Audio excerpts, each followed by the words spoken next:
Baik, teman-teman, kita akan segera melanjutkan Bible study kita. Tapi seperti biasanya, kita akan mengawalinya di dalam doa. Mari kita berdoa. Bapa kami yang di surga, kembali lagi kami anak-anak-Mu datang ke hadirat-Mu. Kami bersyukur dan berterima kasih Bapa atas kesempatan yang begitu indah yang Tuhan berikan bagi kami untuk mempelajari akan firman-Mu, pekabaran yang Tuhan rindukan kami untuk memahaminya. Dan terima kasih Tuhan untuk menyiapkan hati kami, membuka pikiran kami, dan memberikan kami Roh Kudus yang akan menuntun kami ke dalam seluruh kebenaran firman-Mu. Dan terima kasih Tuhan, kami akan mengetahui kebenaran dan kebenaran yang akan memerdekakan kami dari setiap dosa-dosa dan kesalahan kami. Terima kasih Tuhan, terima kasih memberkati jaringan internet yang selama berlangsung, biarlah Tuhan memberkati jaringan internet dan berkati juga teman-teman kami yang lain yang mungkin belum terhubung dengan kami, biarlah berkat-berkat surga yang sama boleh menjadi bagian kami semua. Terima kasih Tuhan, terima kasih. Kami mau serahkan Bible study kami ke dalam tangan-Mu. Inilah doa kami, di dalam nama Yesus kami sudah berdoa. Amin. Baik, teman-teman, kita akan melanjutkan ya Bible study kita. Kita sudah pada yang terakhir, subtopik wah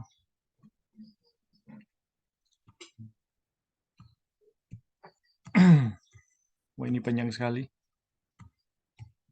Ya.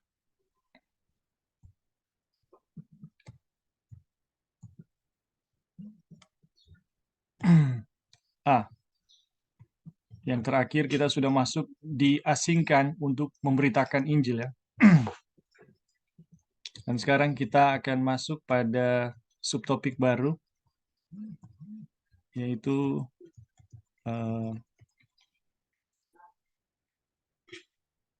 meminta pertimbangan manusia. Namun sebelum kita lanjut pada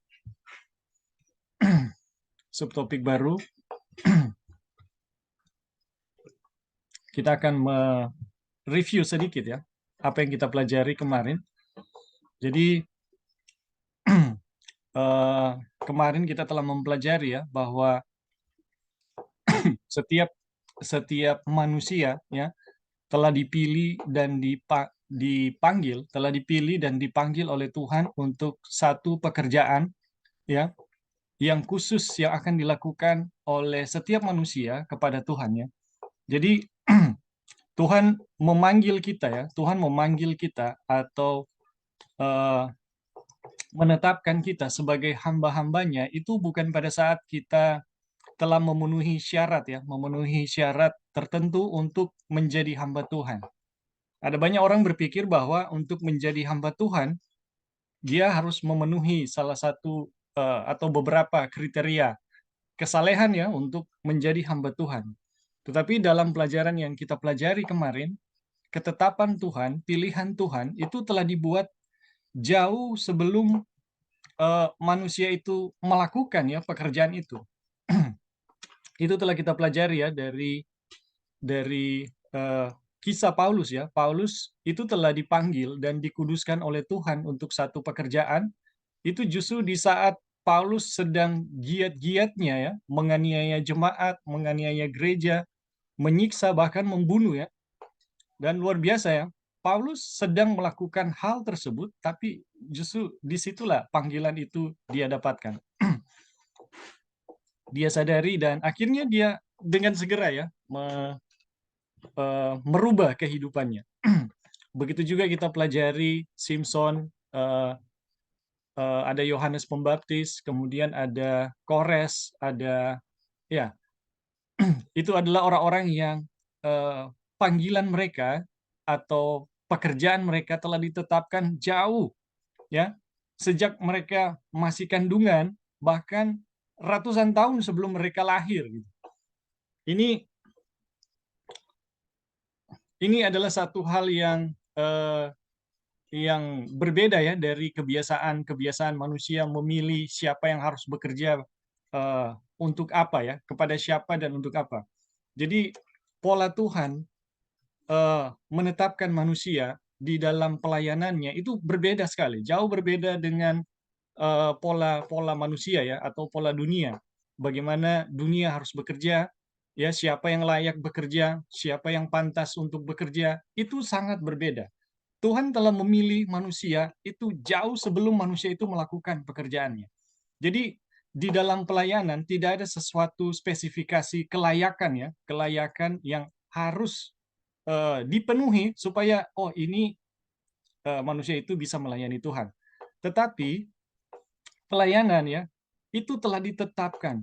Kita semua masing-masing telah ditetapkan Tuhan sebagai hambanya itu jauh sebelum kita sadar, bahkan kita bekerja ya, bahkan kita bekerja bagi Tuhan.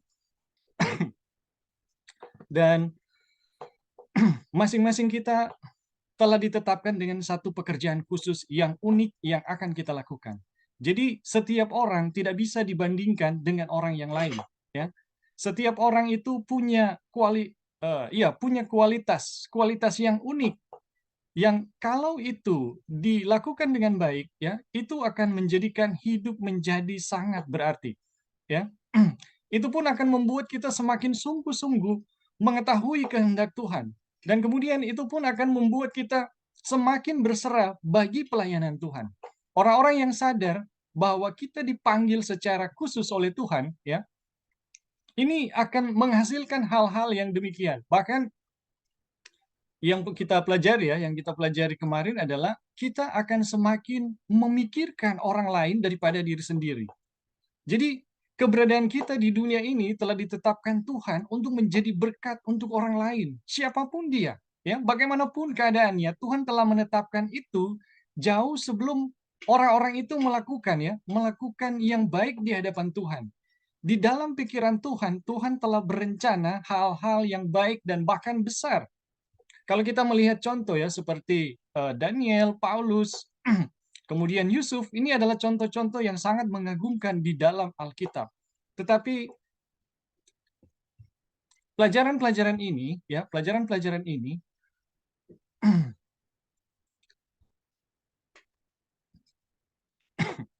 pelajaran-pelajaran ini mau memberitahukan kepada kita bahwa Tuhan berencana melakukan kalau boleh semuanya demikian ya, kalau boleh semuanya dimuliakan dengan sangat besar dan dengan sangat mulia.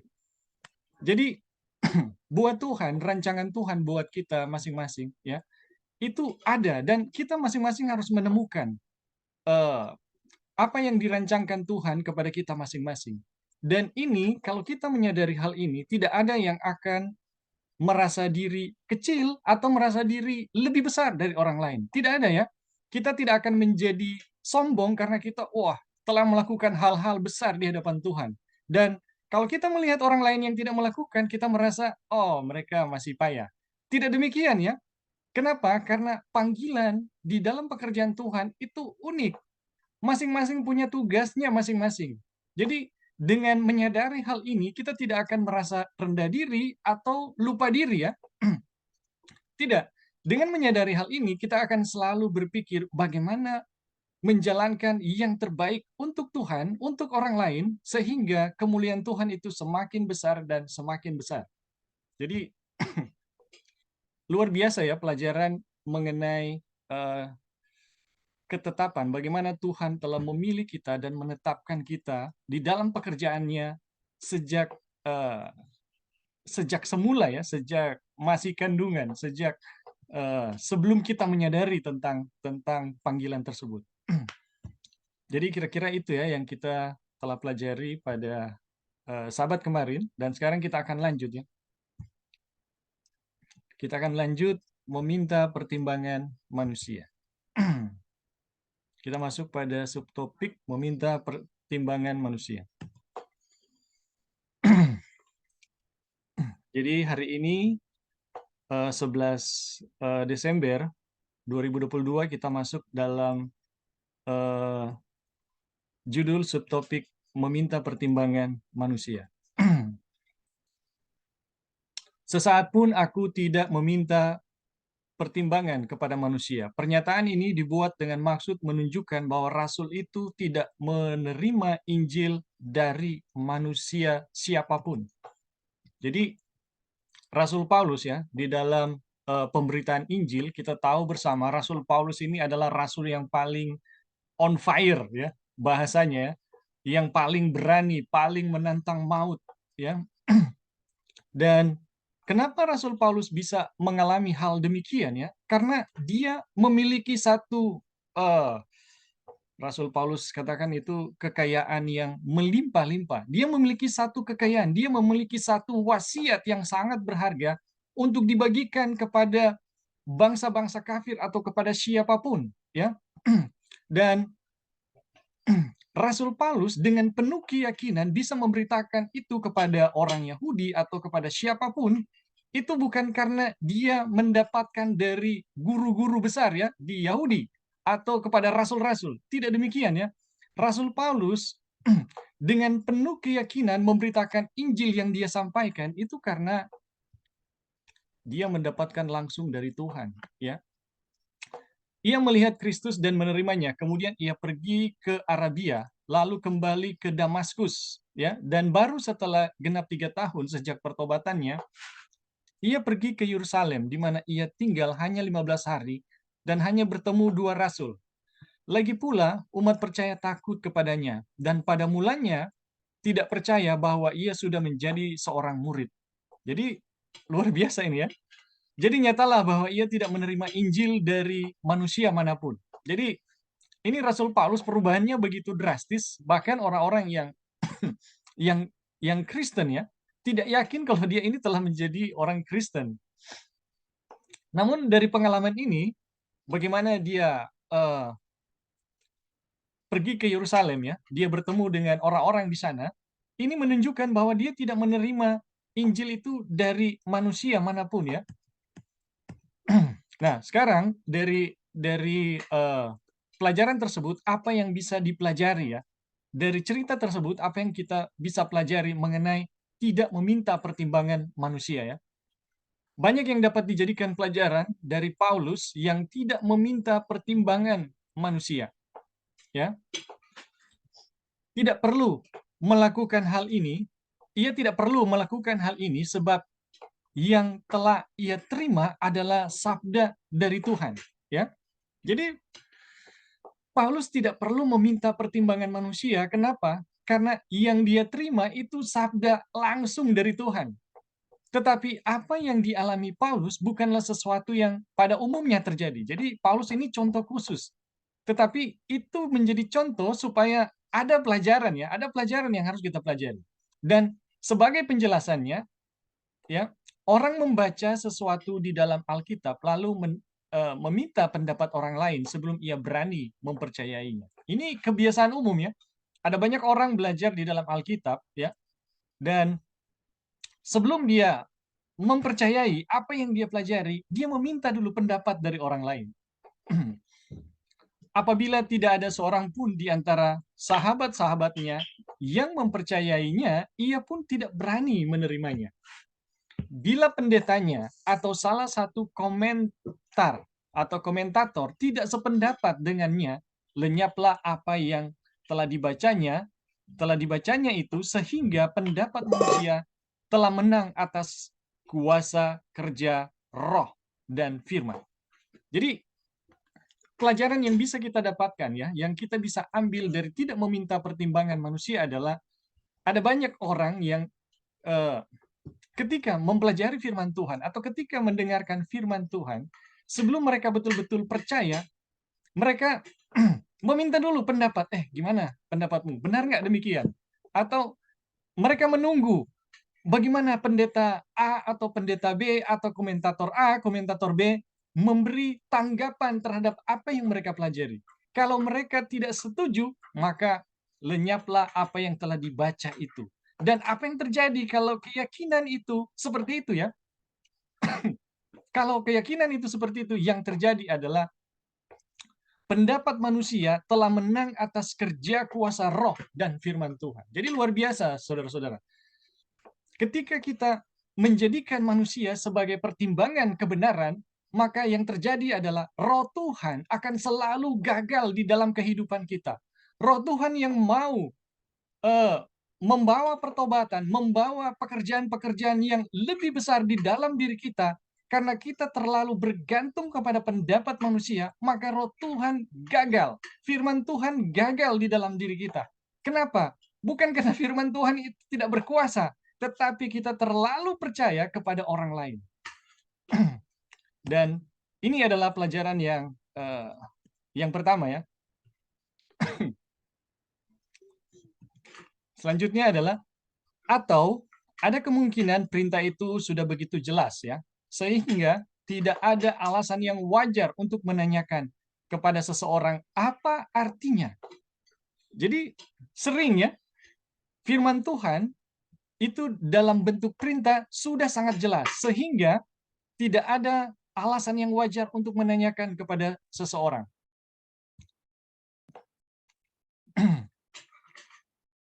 Jadi sehingga tidak ada alasan yang wajar untuk menanyakan kepada seseorang apa artinya. Ya, pertanyaannya ialah, dapatkah saya melakukannya? Tidakkah hal itu menuntut pengorbanan yang besar? Ya, jadi teman-teman, ada seringkali di dalam firman Tuhan terdapat firman yang berbentuk perintah yang sangat jelas, dan itu tidak perlu diinterpretasi oleh siapapun atau dengan cara yang bagaimanapun. Sudah sangat jelas, ya. Dan pertanyaannya ialah, dapatkah saya melakukannya? Tidakkah hal itu menuntut pengorbanan yang besar? Jadi sering firman Tuhan itu dalam bentuk perintah, ya, menyuruh kita untuk melakukannya, dan itu menuntut pengorbanan yang besar. Kemudian dalam hal ini, manusia yang paling berbahaya yang dapat dimintai pertimbangannya, ini terjemahannya tidak lengkap ya. Pertimbangannya ialah diri sendiri. Jadi ada diri sendiri ini yang tidak diketik ya. Jadi teman-teman, yang tadi kita telah pelajari ya, bahwa roh Tuhan dan firman Tuhan bisa gagal ya, karena kita terlalu bergantung kepada orang lain. Pendapat-pendapat kita sering itu didasari oleh komentator yang berpengaruh atau pendeta yang berpengaruh. Dan roh Tuhan bisa gagal karena hal tersebut. Ya, kita terlalu bergantung kepada orang lain. Dan sekarang kita pun belajar bahwa hal yang paling berbahaya selain orang lain, ternyata itu adalah pertimbangan kita sendiri. Ya, jadi bergantung kepada orang lain maupun pada pertimbangan, ini jauh lebih berbahaya ternyata, bergantung pada pertimbangan sendiri. Tidaklah cukup untuk tidak bergantung pada orang lain. Dalam soal kebenaran, seseorang perlu untuk mandiri. Ya, jadi dalam soal kebenaran, seseorang itu perlu berdiri sendiri. Percayalah kepada Tuhan dengan segenap hatimu, dan jangan bersandar pada pengertianmu sendiri. Siapa yang percaya kepada hatinya adalah orang bebal.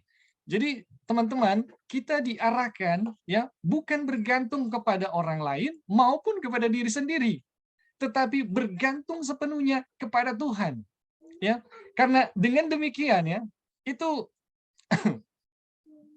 itu aman ya, itu aman. Nah, kemudian kita lihat ya pelajaran mengenai Paus itu bagaimana. Paus adalah orang yang memberanikan diri dalam mengambil tempat atas seseorang yang biasa memberikan nasihat yang secara sah, yang hanya milik Allah. Jadi Paus itu adalah orang-orang yang pendapatnya dijadikan firman ya, pendapatnya digantungkan begitu banyak umat. Jadi Paus itu memberanikan diri untuk mengambil tempat yang seharusnya Tuhan ambil, ya, yang seharusnya dimiliki oleh Tuhan, yaitu bagaimana memberi pendapat atau penjelasan ya mengenai apa yang harus dilakukan oleh manusia, apa yang mengenai Tuhan ya, bagaimana Tuhan. Nah, Paus ini dia memberanikan diri dalam mengambil tempat atas seseorang yang bisa memberikan nasihat yang secara sah hanya milik Allah. Jadi bagaimana paus itu? Paus itu adalah orang yang mengambil tempatnya Tuhan, yang mengambil pertimbangan ya.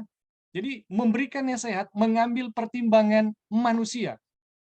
Jadi seharusnya orang-orang itu mendapatkan pertimbangan ya, nasihat itu langsung dari Tuhan, bukan dari manusia.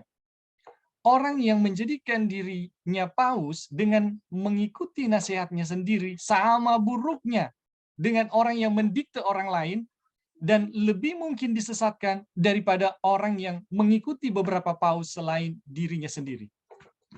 Jadi orang yang menjadikan dirinya paus dengan mengikuti nasihatnya sendiri. Jadi saudara-saudara, teman-teman, kita pun bisa menjadikan diri kita paus. Bagaimana caranya? Dengan mengikuti nasihat sendiri. Dan sama buruknya dengan orang yang mendikte orang lain, atau seperti yang di atas tadi ya, seperti paus yang mendikte orang lain, lebih mungkin disesatkan daripada orang yang mengikuti beberapa paus selain dirinya sendiri. Jadi lebih sangat tersesat apabila kita bergantung kepada diri sendiri ya, daripada bergantung kepada orang yang suka mendikte kita gitu. Jadi bagaimana paus ya, bagaimana kita mengikuti, bagaimana kita menjadi paus dan mengikuti teladan paus itu dengan mengikuti nasihat sendiri, itu sama buruknya dengan mendikte orang lain atau menjadi paus, dan lebih mungkin disesatkan daripada orang-orang yang mengikuti beberapa paus selain dirinya sendiri. Jadi lebih tersesat lagi ya kalau kita bergantung kepada pertimbangan sendiri daripada bergantung pada pertimbangan orang ya. Jika seseorang mengikuti paus akan lebih konsisten untuk menerima Roma kepausan. Jadi jika seseorang mengikuti paus, ini dalam pengertian ya, teladan dari paus ya, yaitu suka mengikuti pertimbangan sendiri, akan lebih konsisten untuk menerima Roma kepausan karena dia memiliki lebih banyak pengalaman dalam kepausan daripada yang lain. Jadi teman-teman, kalau kita sering mengikuti pertimbangan sendiri ya daripada firman Tuhan, lebih bergantung lebih bergantung kepada hikmat sendiri, maka lebih mungkin untuk menerima Roma kepausan karena dia memiliki lebih banyak pengalaman dalam kepausan daripada yang lain. Jadi bergantung kepada diri sendiri ya memungkinkan kita ketika paus muncul kita akan ikut ya, kita akan mengikuti paus. Tetapi tidak perlu seseorang mengikutinya karena kita memiliki firman Tuhan. Jadi kalau kita bergantung kepada firman Tuhan, ini pengalaman yang tidak mungkin terjadi ya, bagaimana kita pada akhirnya mengikuti kepausan. Ketika Tuhan berbicara adalah bijaksana untuk segera mematuhi tanpa meminta nasihat bahkan dari hati sendiri. Nama Tuhan adalah penasehat dan dia adalah luar biasa dalam memberi nasihat. Dengarkan dia, dia akan menjadi penuntun kita selama-lamanya. Jadi teman-teman,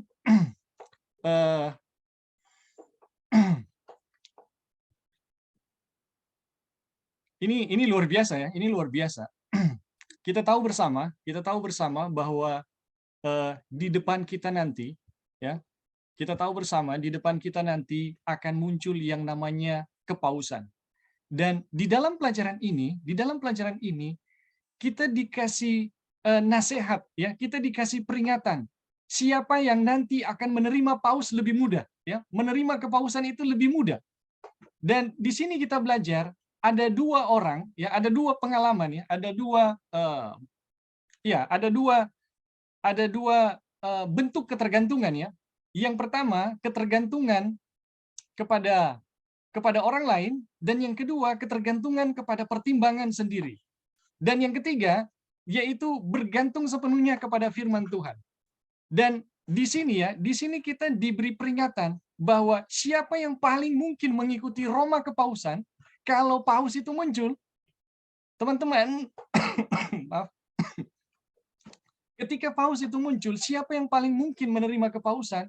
Yaitu mereka yang lebih suka bergantung kepada diri sendiri. Kenapa? Bergantung kepada hikmat sendiri. Kenapa? Karena mereka punya pengalaman yang sama persis dengan paus. Ya, mereka punya lebih banyak pengalaman dalam kepausan daripada yang lain. Jadi, aduh, ini berbahaya sekali ya. Ini berbahaya sekali. Nah, kita diamarkan bahwa paus akan muncul dan kita harus bisa menghindari kepausan ya.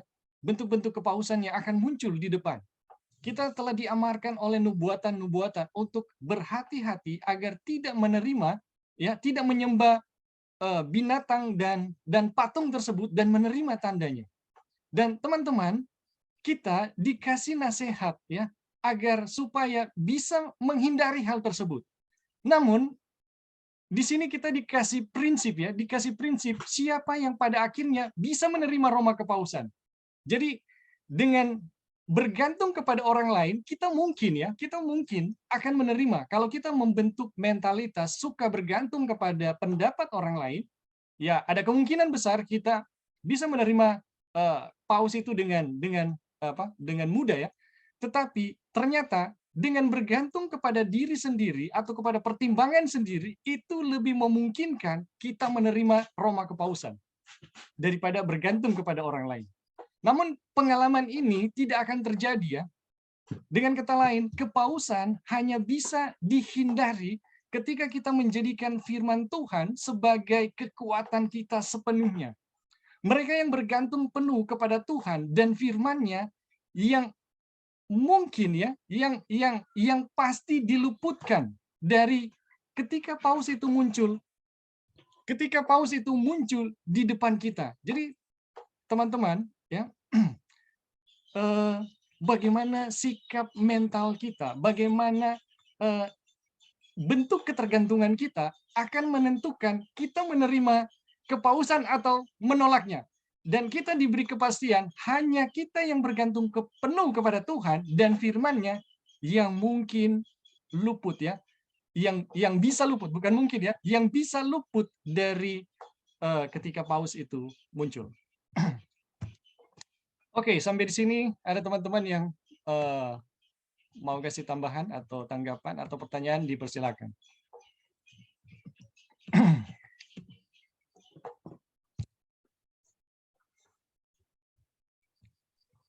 Ya, halo Bing. Ya, silakan Joy. Oke, terima kasih atas kesempatan. Jadi di sini sudah dikasih tahu ya dengan jelas bagaimana cara setan yang dia bisa gunakan. Karena kan kalau kita lihat ya, kalau mengikuti paus kan kalau nanti di akhir zaman mengikuti tanda binatang itu juga ya, sama ya. Ya. Jadi kebanyakan kita berpikir sebagai umat-umat Tuhan, tanda binatang itu kalau misalnya masih melakukan dosa ini, dosa itu, dan itu memang betul ya, itu sudah pasti karena untuk menerima meterai Tuhan tidak boleh ada dosa sama sekali. Berarti kalau menerima tanda binatang itu masih ada dosa kesayangan yang kita pegang, yang kita tidak berikan kepada Tuhan, dan meminta Tuhan untuk membenarkan kita dan kita dijadikan benar untuk berbuat baik. Tetapi ini ada salah satu yang dalam bentuk yang lain ya, yang mana kita bisa menerima kepausan atau tanda binatang itu dengan keadaan kehidupan kerohanian kita, yang mana kita punya kehidupan kerohanian itu sangat bergantung kepada orang lain. Dan kalau kita pelajari ini saya punya pengalaman sendiri juga gitu yang kita pernah alami di dalam kehidupan kerohanian kita, yang mana dalam kehidupan kerohanian kita itu kalau kita mendapatkan sesuatu, kita itu harus bergantung kepada orang lain ya teman-teman. Jadi ini puji Tuhan, saya sendiri dilepaskan dalam keadaan seperti itu, yang mana kalau orang itu tidak setuju dengan apa yang kita lihat itu kita nggak akan ikut gitu. Jadi saya punya lifestyle atau saya punya kehidupan itu, saya harus mengikuti apa yang didikte oleh orang itu gitu. Dan kalau kenapa, tunggu ya sebentar.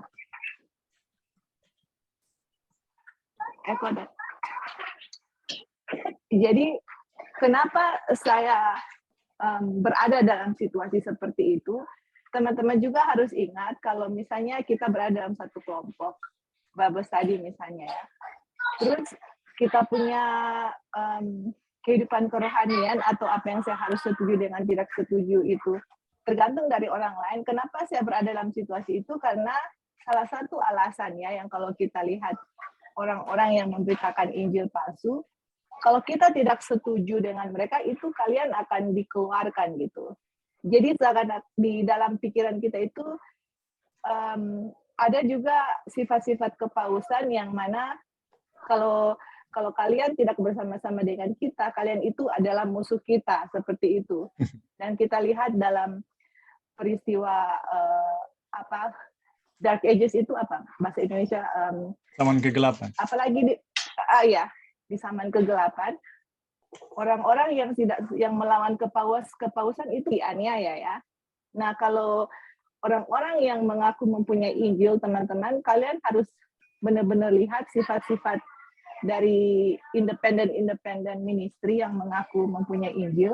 Kalau mereka mempunyai sifat-sifat seperti yang kita pelajari ya, apapun harus minta pertimbangan dari mereka, dan kalau tidak sesuai, kalian akan dikeluarkan dari grup tersebut, atau melawan orang itu udah sifat-sifat kepausan yang mungkin secara fisik mereka nggak akan menganiaya secara fisik, tapi kalian akan dianiaya secara mental gitu. Dan itu saya berani bilang begitu karena kita berada dalam situasi itu, dan kita tidak, sekali lagi kita tidak mempersalahkan orang lain atau membenci orang lain. Saya hanya mau share pengalaman kita sendiri karena itu yang kita alami. Dan setelah mempelajari buku Kabar Kesukaan ya, apalagi di bab 1 ini, saya bisa melihat ciri-ciri orang yang membawakan Injil yang benar dengan Injil yang palsu begitu. Nah, jadi ada ketergantungan orang untuk harus bertanya kepada orang lain karena dia berada dalam posisi tersebut. Kalau nggak setuju dengan orang itu katakan, ya kalian nggak bisa sama-sama lagi gitu, seperti itu ya. Jadi emang benar-benar kita harus bergantung sepenuhnya kepada Tuhan, percaya akan firman Tuhan, dan puji Tuhan kita bisa Tuhan selamatkan kita dalam keadaan itu. Dan dari pelajaran yang kita alami sendiri dari peristiwa itu adalah kita itu dari situ kita nggak pernah mempercayai siapa saja kecuali saya baca sumber dari Alkitab, Roh Nubuat, ataupun pekabaran malaikat ketiga yang kita belajar. Saya nggak, orang mau bilang apa, kita nggak akan bisa percaya sampai kita dapatkan kebenaran itu untuk diri kita pribadi ya.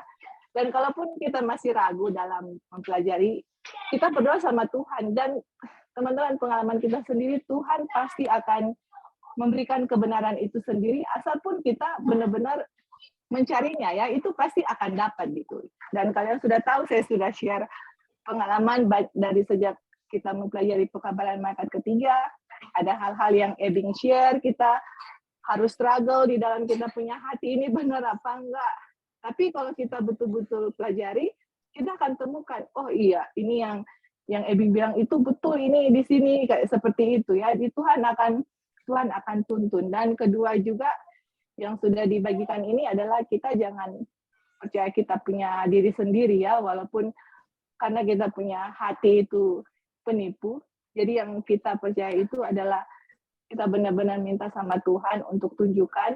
Dan dalam mengikuti Tuhan memang ada hal-hal yang harus secara duniawi atau secara kerohanian pun kita harus give up gitu. Untuk menerima Injil yang benar, banyak hal-hal yang Injil yang palsu yang kita sudah bawa-bawa dalam dulu, itu harus ditinggalkan karena nggak bisa kita bawa-bawa Injil palsu punya praktek dalam kehidupan sehari-hari dan Injil yang benar yang kita sudah terima. Tapi saya yakin dan percaya kalau kita betul-betul submit, menyerahkan sama Tuhan, itu Tuhan selalu memberikan jalan keluar yang nggak pernah kita yang nggak pernah kita pikirkan, dan kita pas itu terjadi, oh Tuhan terima kasih gitu.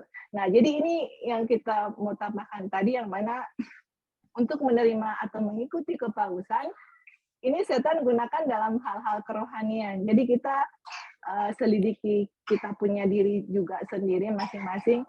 Apakah dalam mempelajari firman Tuhan saya untuk mengikuti kebenaran saya harus tanyakan pendapat orang lain, atau memang ini benar-benar firman Tuhan bilang A, saya percaya dan saya ikut gitu. Bukan saya belajar, oh ini benar nggak, setuju nggak kalian dengan ini. Kalau orang lain nggak setuju, saya nggak setuju. Nah itu yang terjadi kepada kita di masa lampau. Jadi puji Tuhan ini diingatkan kembali bahwa kepercayaan, makanya di Alkitab kita lupa ayat berapa, kalau nggak salah di buku Yeremia, diberkatilah orang yang bergantung kepercayaannya kepada Tuhan dan terkutuklah manusia yang bergantung atau percaya kepada manusia. Seperti itu ya mungkin dia punya isi. Dan ini juga mengingatkan kita untuk, kita sudah di akhir zaman, kita tahu Roma Kepausan akan kembali lagi muncul seperti yang terjadi di masa zaman kegelapan,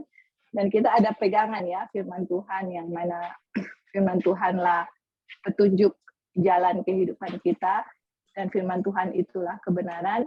Dan kenapa pembahasan ini diangkat? Karena kita lagi berbicara mengenai Rasul Paulus ya, dia tidak bergantung kepada siapa-siapa. Waktu dia menerima wahyu dari Tuhan, dia percaya akan hal itu, dan dia tidak tanya kepada rasul-rasul di rasul-rasul di Yerusalem, atau bertanya kepada orang lain. Dia dapat itu sendiri, dan itulah yang dia ikuti, dan itulah yang dia kabarkan kepada jemaat-jemaat di orang-orang yang berada di Galatia mengenai Injil yang benar. Oke, thank you Bing, itu saja tambahannya. Thank you. Ya, terima kasih Joy. Jadi betul sekali ya teman-teman. Bagaimana kita menyikapi satu pendapat ya dari orang lain? Kita harus bisa sampai pada titik kita harus bisa mempelajarinya sendiri dengan Tuhan. Dan saya mau katakan apa yang saya pelajari juga ya, apa yang saya pelajari yang saya dapatkan dari pelajaran-pelajaran malaikat ketiga ya, pelajaran-pelajaran mengenai pekabaran malaikat ketiga. Itu saya bisa bilang ya, ini semuanya terjadi karena saya mau menjadikan Tuhan sebagai narasumber ya, satu-satunya. Dan sekiranya dulu di awal-awal kita mempelajari pekabaran 1888 ya, pekabaran malaikat ketiga, itu saya bergantung ya pada pendapat orang. Saya punya mentalitas suka bergantung pada pendapat orang, maka saya tidak akan pernah memahami ya, saya tidak akan pernah tiba pada pemahaman mengenai pekabaran malaikat ketiga. Kenapa? Karena sebelum di awal-awal saya mempelajari pekabaran malaikat ketiga, ada banyak guru-guru yang datang mengajarkan, inilah pekabaran 1888, inilah pekabaran malaikat ketiga. Jadi punya banyak versi dan punya banyak pendapat. Namun teman-teman, saya dibawa dalam satu pengalaman untuk menjadikan Tuhan sebagai sumber satu-satunya kebenaran. Dan puji Tuhan, apa yang saya dapatkan dari Tuhan itu betul-betul memberkati saya secara pribadi. Sekalipun itu kelihatannya bertolak belakang dengan pemikiran pada umumnya, ya. Bertolak belakang dengan pemikiran pada umumnya dan kebanyakan orang. Tetapi itu betul-betul menyembuhkan gitu. Menyembuhkan saya, menyembuhkan orang lain, dan kita bisa lihat bukti bahwa Tuhan betul-betul menyatakan kuasanya melalui pekabaran-pekabaran yang yang kita telah dapatkan ya dari Tuhan. Jadi terima kasih Joy untuk tanggapan dan pengalamannya. Ada teman-teman yang lain yang mau kasih tambahan, dipersilakan.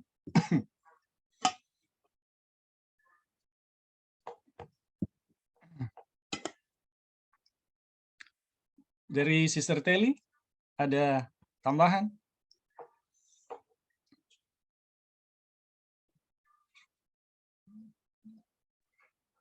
Belum ada. Oh ya, dari Kristi, ada tambahan Kristi?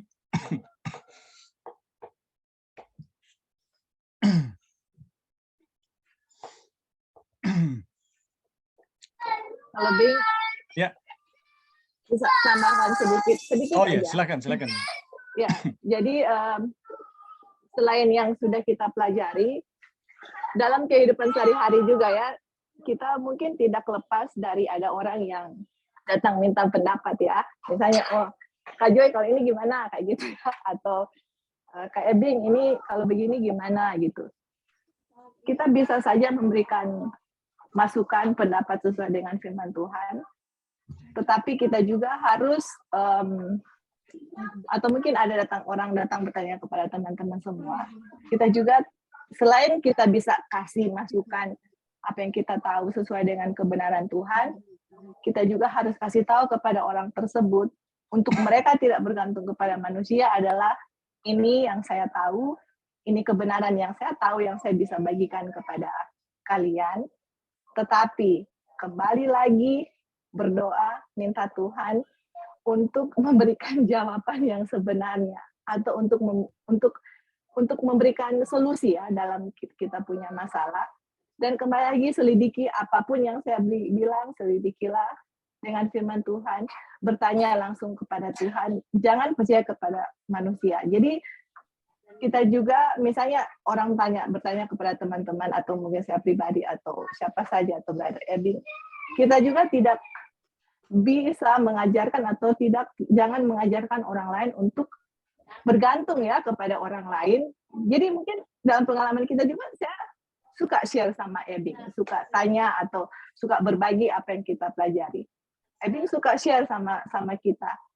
Tetapi di dalam kita punya saling membagi pikiran, tukar pikiran yang kita pelajari dari pelajaran yang sudah kita bayar bersama-sama adalah sebenarnya itu kita kembalikan kepada Tuhan. Tuhan apakah yang dari hasil pembicaraan atau diskusi ini sesuai dengan firman Tuhan, dan kita pelajari firman Tuhan, berdoa lagi dan Tuhan akan confirm ini sesuai dengan apa yang kalian sudah perbicarakan. Oh ini belum sesuai. Ada jawaban Tuhan yang betul-betul yang sesuai dengan kebenaran. Jadi seperti itu ya, kita kalau ada pengalaman yang ada orang yang datang kepada kita juga harus kembali memberikan kepada mereka bahwa Tuhanlah jawaban satu-satunya, kepada Tuhanlah kita bergantung, ini yang saya tahu, ini yang saya bisa bagikan, after all kalian harus kembali dan bertanya lagi kepada Tuhan. Itu juga mengajarkan kepada kita semua bahwa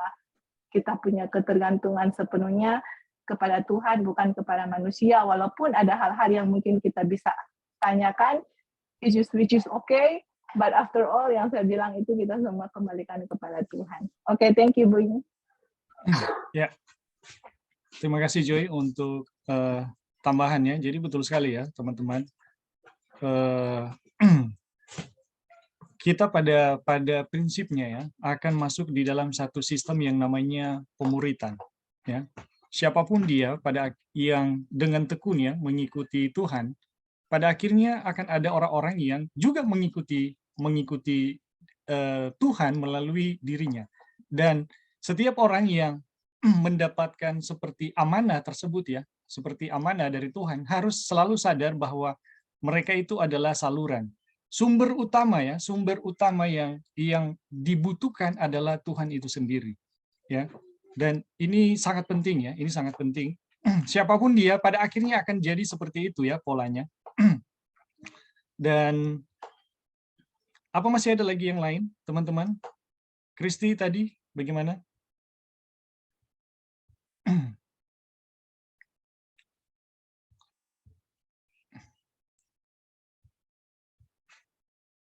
Ya, teman-teman kita tahu bersama ya bahwa di dalam nubuatan kepausan itu akan muncul di depan kita ya, kepausan itu akan muncul di depan kita. Dan berdasarkan nubuatan dari Daniel pasal 8, ketika dia muncul itu dengan begitu banyak penipuan. Dia akan muncul dengan penipuan. Dan oleh karena penipuannya, dia akan berhasil. Jadi, teman-teman, kepausan akan muncul di depan kita, ya.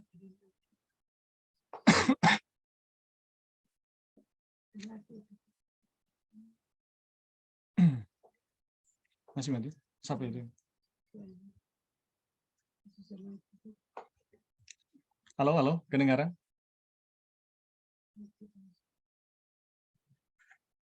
Ini gimana? Soal kedengaran?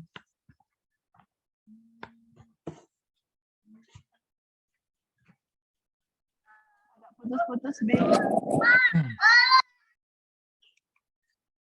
Ada yang buat telepon soalnya.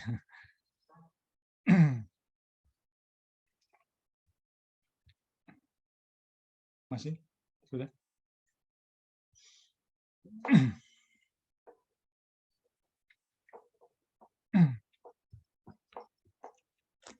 Ya, halo.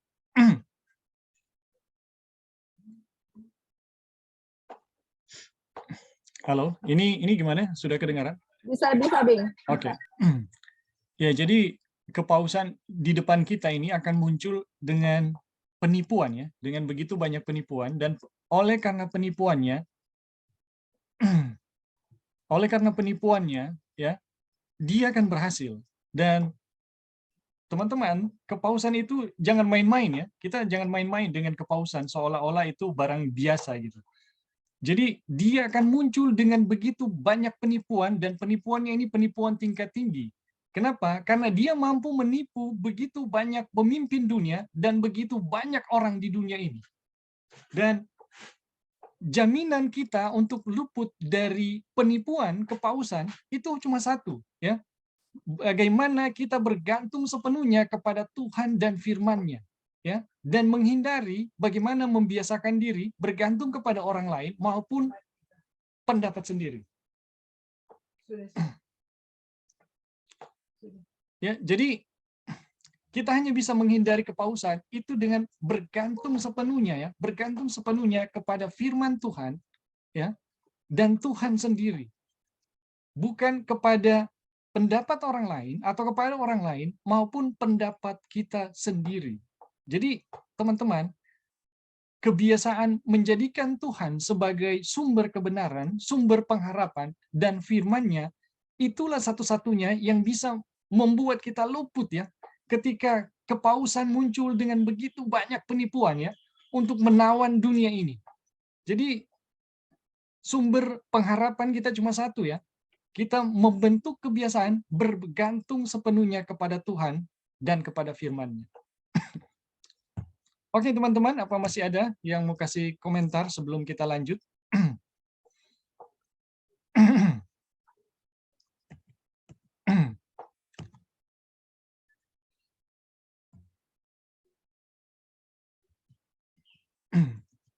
Ya, kalau sudah tidak ada kita lanjut ya.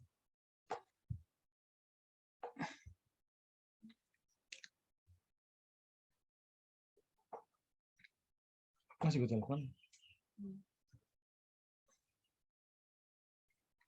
Angkat aja dulu.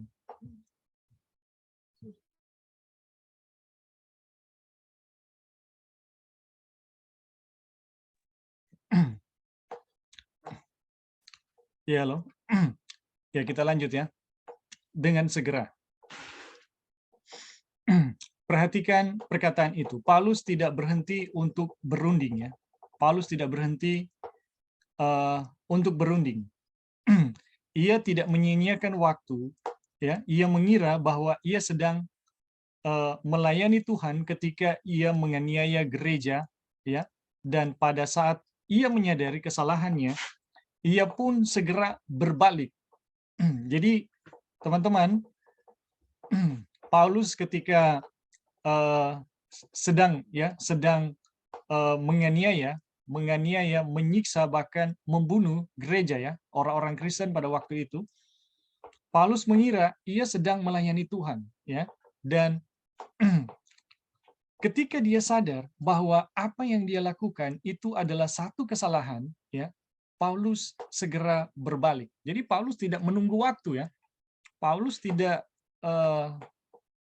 menunggu waktu lama untuk berbalik dari satu kebiasaan yang keliru ya. Ketika ia melihat Yesus dari Nazaret, ia mengenalnya sebagai Tuhannya ya. Dan dengan segera berseru, "Tuhan, apakah yang kau kehendaki aku perbuat?" Ya. ia siap untuk segera dipekerjakan dengan cara yang benar. Jadi jadi Paulus ketika menyadari bahwa dia salah, Paulus langsung membuat satu seruan ya Tuhan, apa yang Kau kehendaki aku perbuat. Ya, Paulus siap untuk dengan segera dipekerjakan dengan cara yang benar. Ia adalah teladan yang patut dipikirkan. Seyogyanya setiap orang dapat dengan sungguh-sungguh berkata, aku bersegera dan tidak berlambat-lambat untuk berpegang pada perintah-perintahmu. Ya, aku akan mengikuti petunjuk perintah-perintahmu sebab engkau melapangkan hatiku. Jadi teman-teman, pelajaran dari Paulus yang dengan segera ketika menyadari kesalahan, dengan segera Paulus itu berbalik. Jadi ketika kita menyadari ada sesuatu yang salah yang kita biasakan, jangan tunggu untuk ada satu kondisi yang baik, yang cukup baik, baru kita berbalik. Jangan tunggu demikian ya.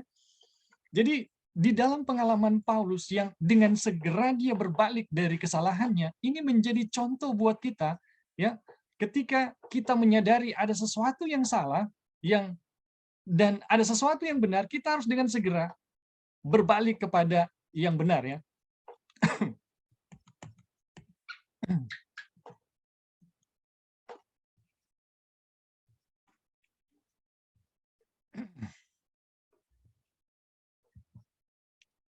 Nah, sekarang kita sebelum lanjut, ada yang mau kasih tambahan untuk subtopik ini?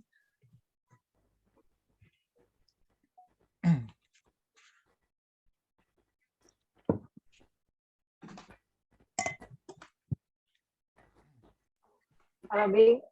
Ya, silakan.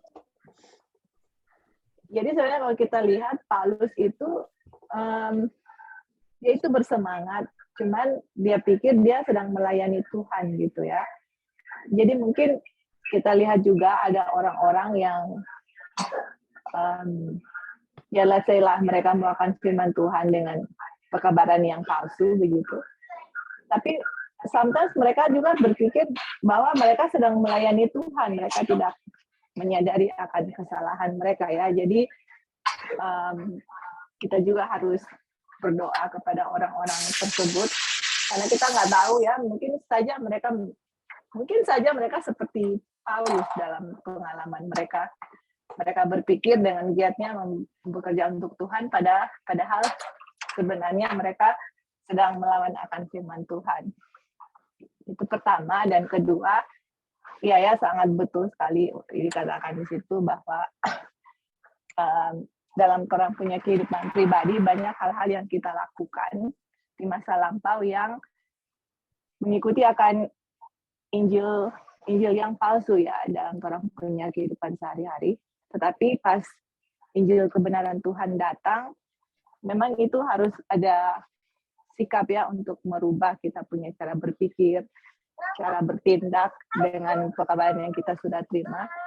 Dan kalau kita tunggu lama-lama, bisa saja bisikan Roh Kudus itu kita tidak bisa dengar lagi karena Roh Kudus berbicara terus, kita berulang kali akan menolak akan apa yang Tuhan bicarakan kepada kita.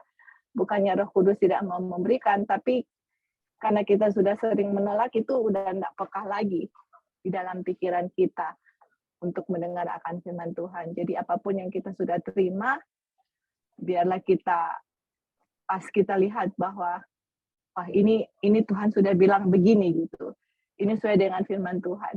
Kita ikuti dengan pertolongan Tuhan ya, dengan kuasa Tuhan yang bekerja dalam kita, karena bisa saja itu adalah last warning ya yang Tuhan berikan kepada kita, karena banyak kebenaran yang Tuhan mau berikan kepada kita. Kalau kita nggak peka dan ikuti suara Tuhan yang Tuhan berbicara kepada kita udah nggak peka lagi untuk mendengar akan suara Tuhan.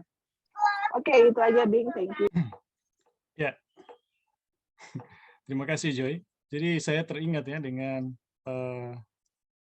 satu kutipan ya, atau apa ya? Bukan, satu prinsip, satu kesalahan yang diulang-ulang begitu lama atau dilihat dengan lama-lama, itu akan jadi kebenaran.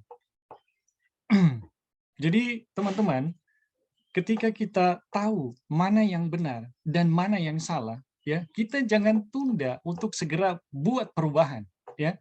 Karena ketika kita tunda, maka yang terjadi adalah kesalahan itu kalau begitu lama ditunda, ya, dia bisa jadi benar lagi.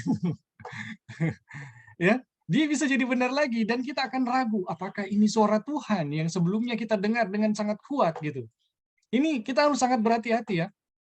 Karena bagaimana penipuan setan itu masuk di dalam tingkat berpikir yang kalau kita telah tiba harus dengan segera mengambil sikap ya, seperti Paulus. Karena kalau lama-lama saya sangat khawatir ya, karena setan tidak mau kita yakin dengan kebenaran ya. Dia akan berubah jadi sesuatu yang salah, akan berubah jadi benar. Lama-lama kita lihat, ih, dia udah benar. Ya, dan apa yang Tuhan nyatakan, ih, ini udah salah gitu.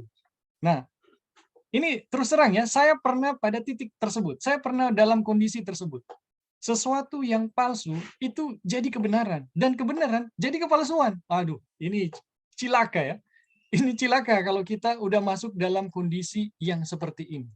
Jadi, ketika Tuhan memberi sebuah kesadaran kepada kita mengenai mana yang benar, mana yang salah, kita harus dengan segera mengambil sikap. Jangan tunda, jangan tunggu kondisi yang cukup baik baru kita berubah, ya. Jangan tunda seperti itu. Di sini firman Tuhan ya memberi penegasan kepada kita adalah aku bersegera dan tidak berlambat-lambat untuk berpegang pada perintah-perintah-Mu, ya. Aku mengikuti perintah-perintah-Mu sebab Engkau melapangkan hatiku. Jadi firman Tuhan ya menasihatkan kita segera gitu. Oke, apa masih ada lagi sebelum kita lanjut?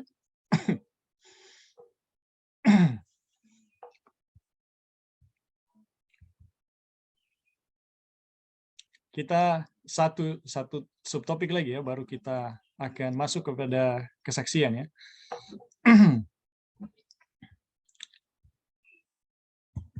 Oke, kalau sudah tidak ada kita lanjut ya pada subtopik non-Yahudi atau kafir ya. Paulus mengatakan kepada kita bahwa Kristus dinyatakan dalam dirinya agar ia dapat memberitakannya di antara orang kafir. Jadi Paulus itu Yesus menyatakan diri di dalam diri Paulus dan itu yang membuat Paulus bisa memberitakannya di antara orang kafir. Dalam terjemahan Alkitab versi revisi, kita menemukan perkataan bukan orang Yahudi yang digunakan gantinya kafir. Keduanya tidak ada perbedaan. Kedua perkataan itu digunakan secara bergantian dalam Alkitab bahasa Inggris. Karena di mana saja kata-kata itu ditemukan, kata-kata itu diterjemahkan dari hanya satu bahasa Yunani. Atau kalau itu dalam perjanjian lama dari kata bahasa Ibraninya. Mari kita perhatikan beberapa contoh. Ya, dalam Korintus 12 ayat 2 kita baca, kamu tahu, 1 Korintus 12 ayat 2, kita membaca, kamu tahu bahwa pada waktu kamu masih belum mengenal Allah, ini dalam tanda kurung, dalam tanda kurung, bukan orang Yahudi ya, kamu tanpa berpikir ditarik kepada berhala-berhala yang bisu. Ya, ini berasal dari kata yang digunakan untuk kafir. Ya, jadi kata belum mengenal Allah dengan kata kafir ini sama ya. Dan ayat itu sendiri menunjukkan bahwa orang yang bukan Yahudi adalah penyembah berhala atau orang kafir. Perhatikan bahwa orang-orang Korintus bukan orang Yahudi sebelumnya. Mereka berhenti menyembah berhala ketika menjadi orang-orang Kristen. Jadi orang Korintus ya bukan Yahudi itu menjadi orang Kristen ketika mereka berhenti menyembah berhala ya. Karena itu ingatlah bahwa dahulu kamu sebagai orang-orang bukan Yahudi menurut daging yang disebut orang-orang tak bersunat oleh mereka yang menamakan dirinya sunat, yaitu sunat lahiriah yang dikerjakan oleh tangan manusia, bahwa waktu itu kamu tanpa Kristus, tidak termasuk kewargaan Israel dan tidak mendapat bagian dalam janji-janji yang dijanjikan, tanpa pengharapan dan tanpa Allah di dalam dunia. Tentunya menjadi seorang non-Yahudi berarti berada dalam kondisi yang paling tidak menyenangkan. Kita diberitahu bahwa sejak semula Allah menunjukkan rahmat-Nya kepada orang-orang bukan Yahudi, yaitu dengan memilih suatu umat dari antara mereka bagi namanya. Kisah 15 ayat 14 ya. Dan Yakobus menunjukkan kepada orang-orang percaya di Antioquia dan di mana saja sebagai orang-orang yang dari antara orang-orang bukan Yahudi dan berpaling kepada Allah. Umat Allah diambil dari antara orang-orang bukan Yahudi. Tetapi setelah diambil, mereka menjadi orang Yahudi.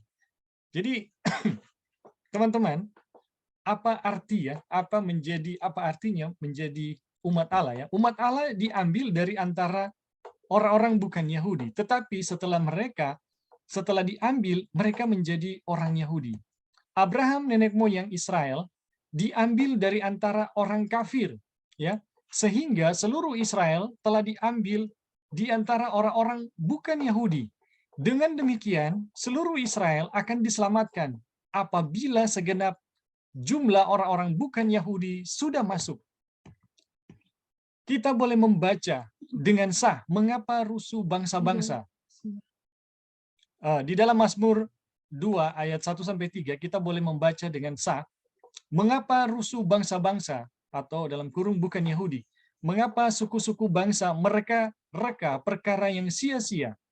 Raja-raja dunia bersiap-siap dan para pembesar bermufakat bersama-sama melawan Tuhan yang diurapinya, yaitu melawan Kristus, karena Kristus artinya yang diurapi. Sambil mengatakan, marilah kita memutuskan belenggu-belenggu mereka dan membuang tali-tali mereka daripada kita. Betapa sering kita melihat hal ini digenapi oleh orang-orang yang dengan nada kemenangan berseru, tunjukkanlah kepadaku di mana orang-orang bukan Yahudi diperintahkan untuk memelihara 10 hukum. Ini orang-orang yang melawan Tuhan ya. Ini berarti bahwa mereka menganggap diri mereka sebagai orang-orang bukan Yahudi. Dan dengan berpikir demikian, berharap dapat membuang hukum-hukum Allah dari mereka. Wah, ini ini tidak mungkin terjadi ya. Orang-orang ini tidak menempatkan diri mereka dalam golongan yang terhormat. Memang benar bahwa orang-orang bukan Yahudi tidak diperintahkan untuk memelihara hukum-hukum tersebut karena hal tersebut tidaklah mungkin. Ya, tetapi setelah mereka menerima Kristus dan hukum roh, kehidupan di dalam tetapi setelah mereka menerima Kristus dan hukum roh, kehidupan di dalam Dia, ya, mereka menjadi orang Yahudi. Betapa besarnya keinginan Allah untuk menyelamatkan orang-orang bukan Yahudi dari keadaan mereka. Ya, itu ditunjukkan dengan mengutus Paulus, Rasul Paulus, belum lagi Kristus, untuk membawa mereka kepadanya sendiri.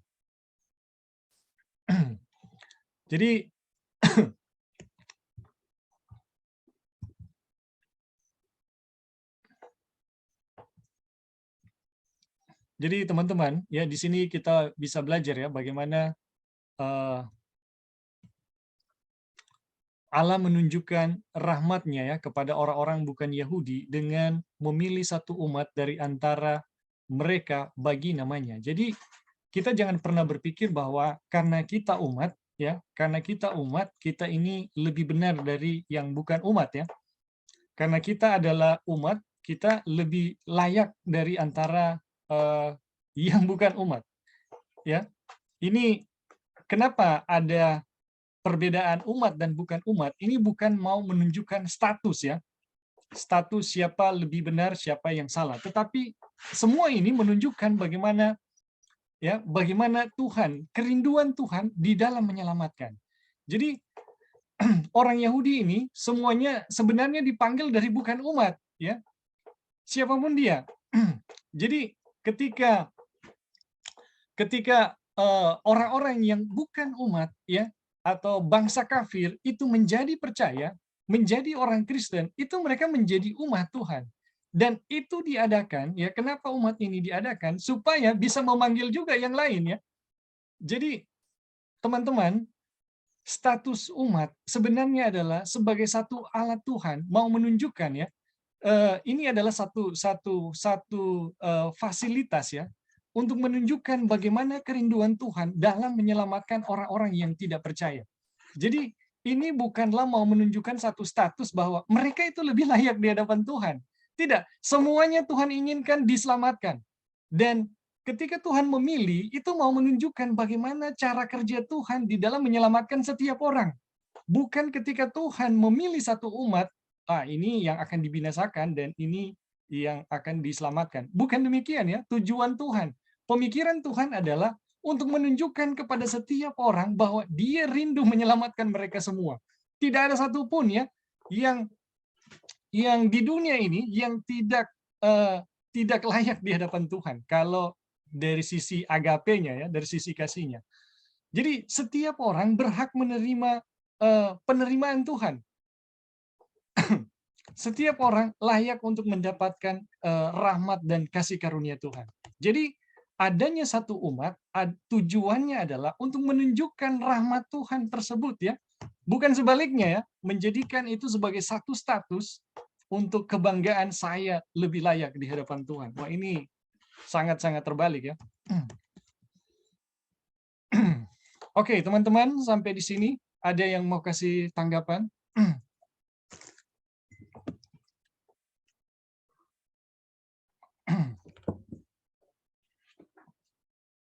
Ada yang mau kasih komentar?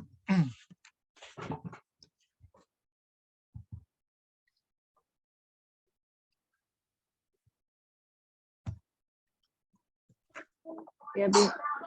Ya, silakan Joy. Ya, jadi semuanya kita itu sama di mata Tuhan. Bedanya kita orang Yahudi atau bukan orang Yahudi atau kita umat Tuhan, umat pilihan Tuhan dengan orang-orang di luar adalah kita punya satu tanggung jawab besar untuk membawakan pekabaran kepada mereka ya. Dan mereka itu hidup dengan keadaan mereka karena bisa saja hanya itu yang mereka tahu. Jadi kita punya tanggung jawab adalah untuk memberitakan firman Tuhan, Injil yang benar kepada orang-orang di luar. Dan dengan demikian mereka bisa mengenal Tuhan. Itulah perbedaan antara orang Yahudi dan orang Yahudi, yaitu mereka belum mengenal kebenaran seutuhnya, kita sudah mengenal kebenaran seutuhnya, dan kita punya tugas adalah untuk memberitakan kebenaran seutuhnya kepada mereka. Itu yang kita bisa lihat. Oke, itu Bing, thank you. Ya, terima kasih untuk tanggapan. Sebelum yang lain, kita selesaikan dulu ya. Ini topik hampir sama. Jadi kita selesaikan dulu yang seorang nabi bagi orang-orang non-Yahudi. Jadi sehubungan dengan hal ini, patutlah diperhatikan bahwa Allah sangat merindukan pertobatan orang-orang bukan Yahudi 3.000 tahun yang lalu. Sebagaimana kerinduannya sekarang. Jadi, sekali lagi ya, kita ditegaskan bahwa ada umat pilihan dan ada yang tidak. Itu hanya mau menunjukkan bahwa Tuhan rindu untuk mentobatkan. Ya, Tuhan rindu untuk menyelamatkan.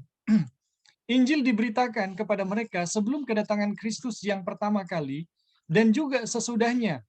Paulus bukanlah orang pertama yang memberitakan Injil kepada orang-orang bukan Yahudi sesudah Kristus, walaupun ia khususnya diutus kepada mereka.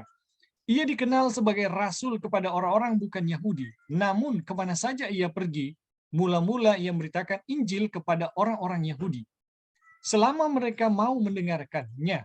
Demikian juga sebelum Kristus. Melalui banyak agen-agen, Allah memperkenalkan dirinya sendiri di antara bangsa-bangsa, atau orang kafir ya. Yeremia pun dipilih khusus sebagai nabi dari orang yang bukan Yahudi atau orang kafir. Dalam Yeremia 1 ayat 5, sebelum engkau keluar dari kandungan ibumu, aku menguduskan engkau, aku menetapkan engkau menjadi nabi bagi bangsa-bangsa. Kata Ibrani, dari mana perkataan bangsa-bangsa diterjemahkan dalam kata yang sama yang diterjemahkan, yang biasanya diterjemahkan kafir. Mengapa rusuh bangsa-bangsa? Jadi bangsa-bangsa atau kata kafir itu sama ya. Beritakanlah hal ini di antara orang-orang bukan Yahudi. Bersiaplah untuk peperangan dan seterusnya. Datanglah dan berkumpul, hai kamu orang kafir. Perkataan kafir dan orang bukan Yahudi dalam ayat-ayat ini adalah sama dengan perkataan bangsa-bangsa dalam Yeremia 1 ayat 5. Ini dapat dilihat dengan membandingkan terjemahan dalam Alkitab versi revisi. Jadi, Tuhan mengatakan kepada Yeremia, aku menguduskan engkau, aku menetapkan engkau menjadi nabi bagi orang-orang bukan Yahudi. Biarlah tidak ada orang yang mengatakan bahwa Allah pernah membatasi kebenarannya kepada satu bangsa saja. Apakah orang Yahudi atau bukan Yahudi?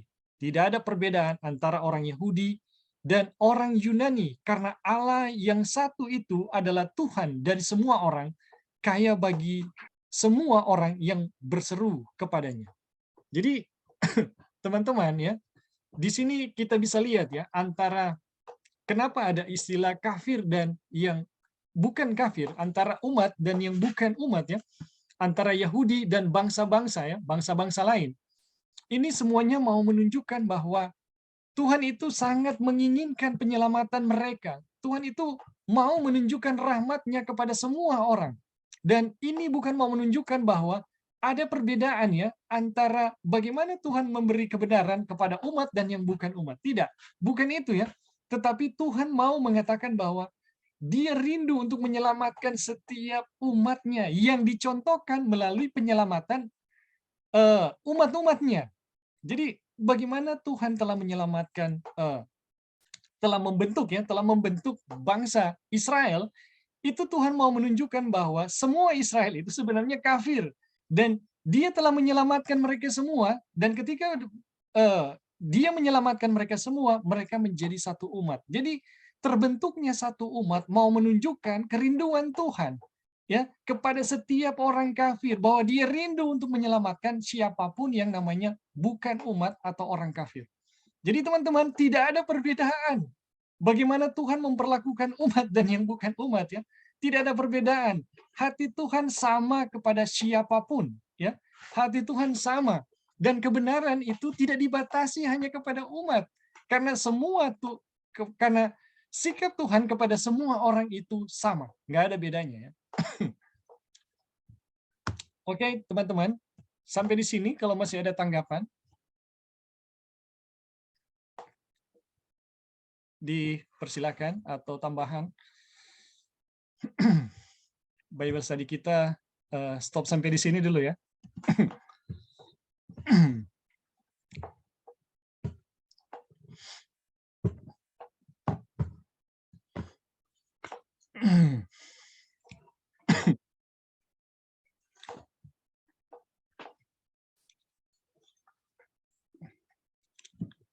Ya, bagaimana dengan teman-teman yang lain?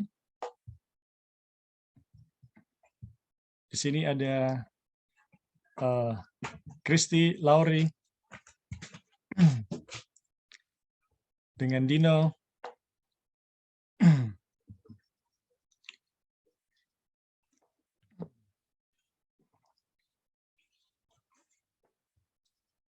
Atau Joy, masih ada tanggapan, Joy?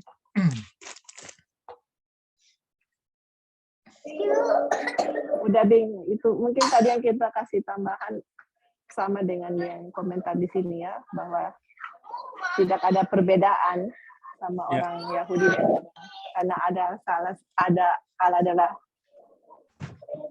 yang satu dan Tuhan mau menyelamatkan kita semua.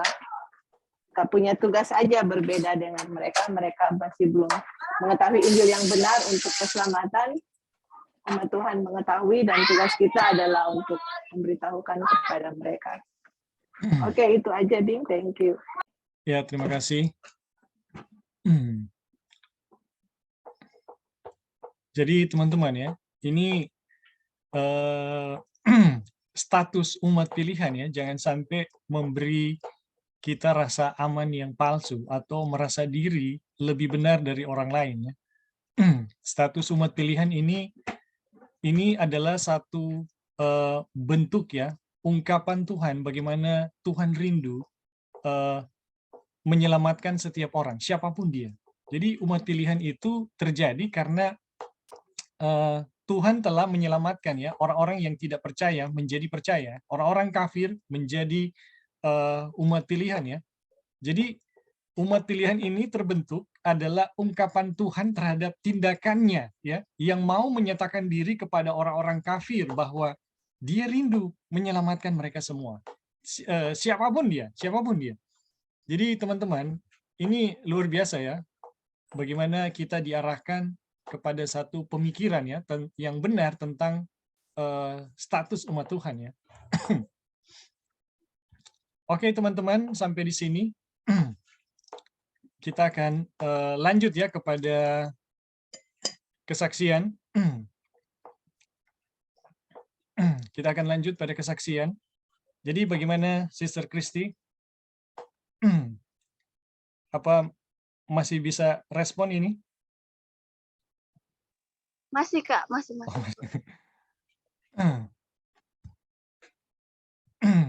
Mama Pinky ada di situ Kak? Ada dengan Papa Pinky. Mama Pinky ada sementara ke sebelah, tidak lama dia mau langsung balik. Oke. Jadi teman-teman, kita akan lanjut ya sekarang ini pada kesaksian. Jadi 2 minggu yang lalu kita telah pergi ke tempatnya Kristi ya di desa Sigega ya, desa Sigega. Dan kita pergi ke sana dengan satu undangan karena dilatar belakangi dengan satu pengalaman yang kita perlu saksikan di sini, bahwa ini pengalaman dari omnya Kristi ya, yang dikuasai, kita bisa bilang dikuasai oleh setan. Jadi omnya Kristi ini memiliki ilmu yang tinggi ya, bisa dibilang begitu ya, ilmu yang tinggi. Kalau di Minahasa itu disebut tonaas gitu. Jadi omnya Kristi ini punya ilmu yang tinggi dan bisa dibilang dia yang paling tinggi ya di kampung tersebut ya. Namun ketika dia menyadari bahwa hal tersebut tidak bisa digunakan, dan ketika ada situasi ya yang menuntut dia untuk menggunakan, dia itu udah semacam otomatis ya menggunakan ilmu, atau mantra-mantra dari ilmu itu muncul secara otomatis. Dan ketika dia mau menahan hal tersebut untuk tidak digunakan, dia keluar darah ya, Jadi omnya Kristi ini mengalami pengalaman ini kurang lebih 10 tahun ya, kalau nggak salah. Bagaimana Kristi, betul 10 tahun? Halo? Iya Kak, 10 tahun. Ya, jadi kurang lebih 10 tahun ya. Jadi kurang lebih 10 tahun dia mengalami hal ini, dan ini sangat menyusahkan mereka karena darah yang keluar pun ya disaksikan oleh keluarga itu sangat banyak ya, sangat banyak. Jadi kondisi fisik dan kondisi spiritual itu betul-betul terpuruk. Sampai satu malam ya, Kristi menelpon saya supaya bisa berbicara dengan omnya, memberi kekuatan ya. Dan teman-teman, singkat cerita, ini saya dan omnya Kristi ini saling berkenalan dan telepon. Dia utarakan pengalamannya, dan kemudian saya hanya membagikan satu ayat di dalam Alkitab. Ini teman-teman boleh baca ayat di dalam Alkitab, yaitu Ibrani pasal 2 ayat 8. Nah, Ibrani pasal 2 ayat 8 ini adalah inti dari penjelasan dari Sister Joy ya mengenai enmity. Jadi enmity yang dijelaskan oleh Sister Joy itu inti ayatnya atau ayat temanya itu ada di Ibrani 2 ayat 8 ya. Bagaimana kita melihat kuasa ya permusuhan ya yang ditaruh di dalam diri manusia untuk melawan setan dan dosa. Ya, jadi apa yang ditaruh ya oleh Tuhan ke dalam diri manusia setelah jatuh di dalam dosa itu diumumkan di dalam sebuah kalimat Ibrani 2 ayat 8. Ya. Dan teman-teman, saya berkata kepada saudara John ya, omnya Kristi ini, saya bilang, kalau mantra-mantra itu dia muncul, coba ingat. Ini kita bilang, kita akan kasih satu mantra ya. Nah, mantra ini tolong saudara baca, ingat, hafalkan ketika mantra-mantra yang lain itu keluar. Ya. Jadi ketika mantra-mantra itu keluar, ini ayat diingat. Ya, ini adalah mantra kita bilang waktu itu ya. Dan saudara-saudara, teman-teman sekalian, yang terjadi adalah ketika mantra itu keluar dan dia mengingat ayat ini, itu mantra hilang kekuatannya dan dia tidak muntah darah itu. Dia tidak muntah darah. Sampai satu pagi istrinya dengan sangat gembira melihat suaminya sepertinya udah fresh lagi gitu. Singkat cerita, ini saudara John ini atau omnya Kristi itu mengalami kesembuhan karena satu ayat ini. Karena satu ayat ini ya. Dan dari situlah pengalaman kesembuhan yang mereka sangat rindukan ya. Mereka sangat rindukan yang kemudian menjadi kenyataan. Itu menjadi pengalaman ya dari mereka, dan teman-teman, itu menjadi satu bentuk sukacita ya, karena selama ini mereka bergumul ya dengan hal itu, dan puji Tuhan ya, dengan firman Tuhan menunjukkan kekuatannya ya. Bagaimana dia mengatasi kekuatan-kekuatan yang dianggap supra ya, dianggap hebat. Tetapi di dalam firman Tuhan itu hilang sama sekali kekuatannya. Dan teman-teman, yang kita mau saksikan bahwa waktu pembicaraan itu terjadi, itu malam-malam, besoknya dia terjadi, dan ini saya mau katakan ya, bahwa besoknya itu ada manifestasi spiritisme yang menunjukkan kemarahannya yang luar biasa. Ya. Jadi ada manifestasi spiritisme yang dia menunjukkan kemarahannya. Jadi ini disaksikan ya oleh Kristi dan orang tuanya, bahwa saya nggak tahu ya, sore, saya lupa, sore apa pagi, sore kalau nggak salah, itu tidak ada hujan, tidak ada tidak ada angin, tiba-tiba kilat begitu besar ya, itu turun ke rumah mereka, di atas rumah ya, terjadi di atas rumah, dan Kristi melihat ya manifestasi spiritismenya. Jadi setan itu menampakkan diri ya kepada Sister Kristi, dan ya tentu sangat ketakutan ya melihat, mengerikan. Dan teman-teman, dengan firman Tuhan yang sama ya, Sister Kristi juga dikuatkan ya. Dengan firman Tuhan yang sama, Sister Kristi dikuatkan, dan puji Tuhan ya, sampai hari ini saudara John itu telah sembuh ya, tidak lagi kambuh penyakitnya, dan puji Tuhan ya, manifestasi-manifestasi yang menakutkan itu tidak ada lagi. Jadi itulah latar belakang kenapa kami kemarin berkunjung ke Palu, karena ada satu pengalaman dari Injil, teman-teman, Injil yang kita belajar dalam pekabaran ini, ya, dalam Bible study ini bukan Injil main-main ya, bukan Injil sembarangan yang tidak ada kekuatannya, tetapi kita telah melihat bagaimana Injil yang telah kita pelajari itu menunjukkan kekuatannya, ya, kekuatannya telah selesai gitu. Dan ada satu tanggapan dari seorang teman ya, dari seorang teman yang mengatakan, saudara, bukankah kalau kita udah ada kontrak dengan setan itu sudah tidak bisa diputuskan lagi?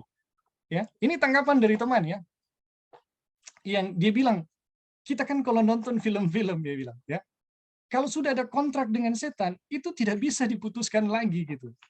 Saya katakan sama teman ini ya, saya bilang begini, apapun kontrak yang kita buat dengan setan, ya, Tuhan telah bayar lunas, ya.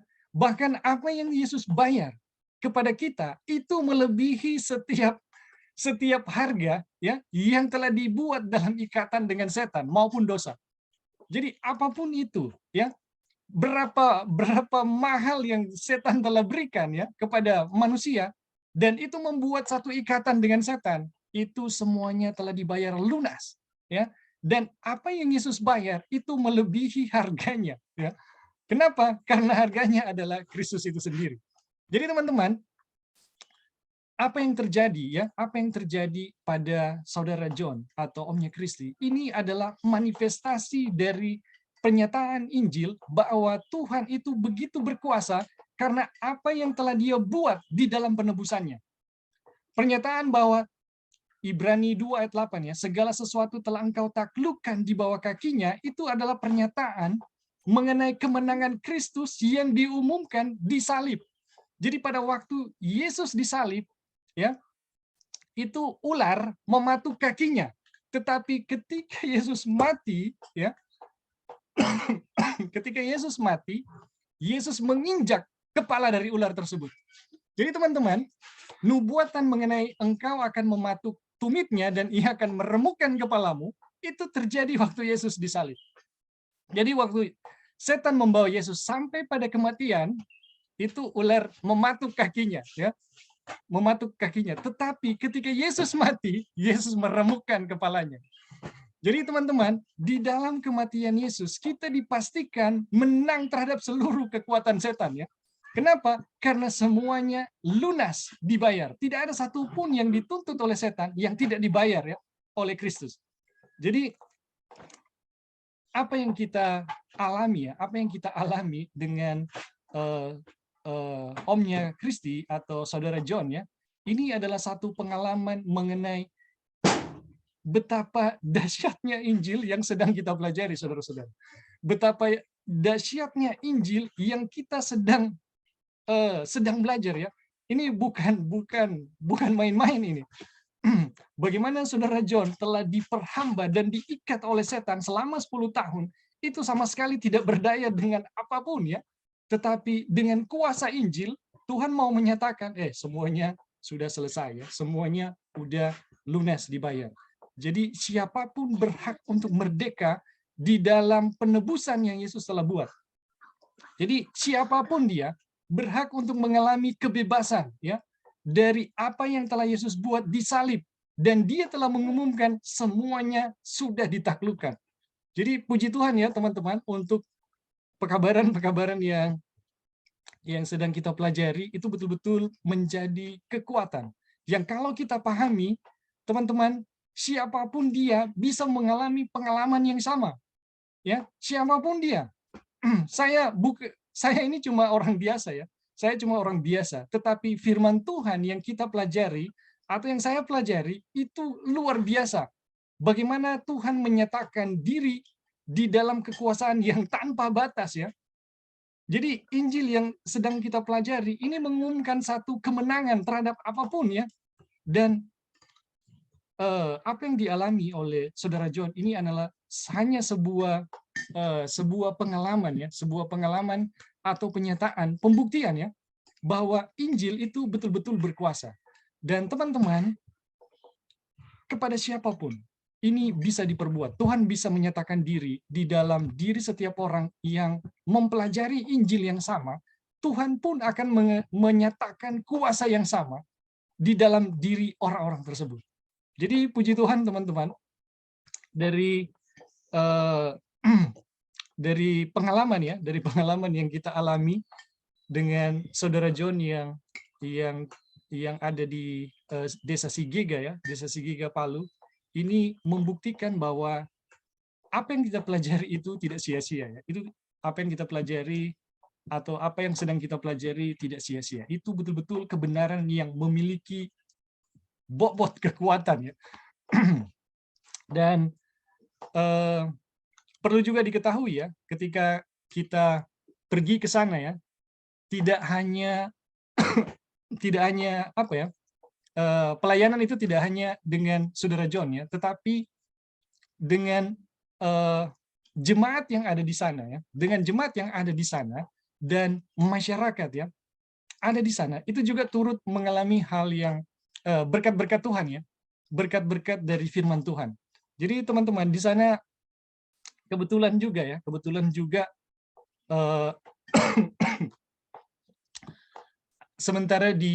bukan sementara ya, mau dimulaikan KKR ya. Jadi kami tiba pada hari Kamis dan hari Jumat ya, hari Minggu itu KKR dimulaikan. Jadi jadi waktu kami tiba di sana, kami pun diajak oleh pendeta jemaat untuk bergabung dalam pelayanan.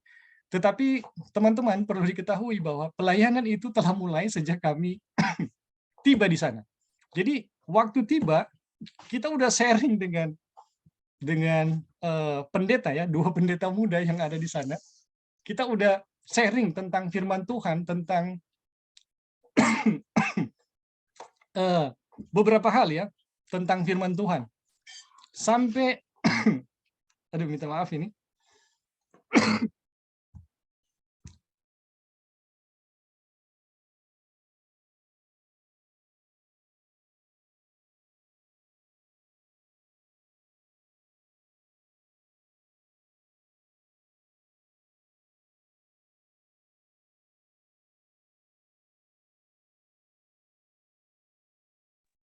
Ya. Minta maaf tadi ada gangguan sedikit. Jadi dari hari pertama pun kita udah ada pekerjaan Tuhan yang kami buat, yaitu kita udah sharing dengan 2 pendeta muda ya, dari ya sejak tiba. Jadi dari tiba aja udah langsung sharing firman Tuhan. Dan kemudian di hari Jumat kita sharing dengan keluarga dan dengan keluarga. Baru di hari Sabat, di hari Jumat sudah ada pelayanan kesehatan ya, pelayanan kesehatan yang kita buat ya waktu itu. Dan di hari Sabat kita dikasih kesempatan untuk membawa khotbah dan seminar ya di sore hari. Dan di hari Minggu kita udah kolaborasi ya dengan 2 pendeta muda, pendeta jemaat untuk melakukan pelayanan kepada masyarakat. Tetapi pelayanan itu telah dimulai dari hari Kamis ya, hari Kamis. Dan kepada masyarakat telah dimulai dari mulai hari Jumat malam ya. Hari Kamis malam, hari Kamis. Ya, kita telah sharing dengan keluarga ya dan juga masyarakat yang ada di sana ya. Jadi teman-teman, poinnya ketika kita bertemu dengan keluarga, ada yang Advent dan yang bukan Advent, maka pembicaraannya adalah pembicaraan mengenai kesehatan. Jadi ya Tuhan membimbing ya pembicaraan kita kepada bagaimana kebenaran-kebenaran tentang alam, tentang kesehatan yang itu menjadi berkat ya buat mereka yang ada di sana. Yang saya mau sampaikan adalah sebenarnya ada begitu banyak berkat Tuhan di sekeliling kita yang kita bisa dapatkan melalui pelajaran-pelajaran tentang kesehatan ya, yang sangat praktis. Dan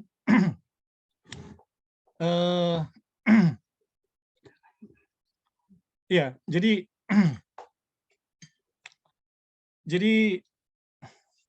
apa ya? Kronologi pelayanannya seperti itu. Dan ada pengalaman-pengalaman juga yang kita rasa Tuhan menunjukkan ya kekuatannya yang ajaib ya.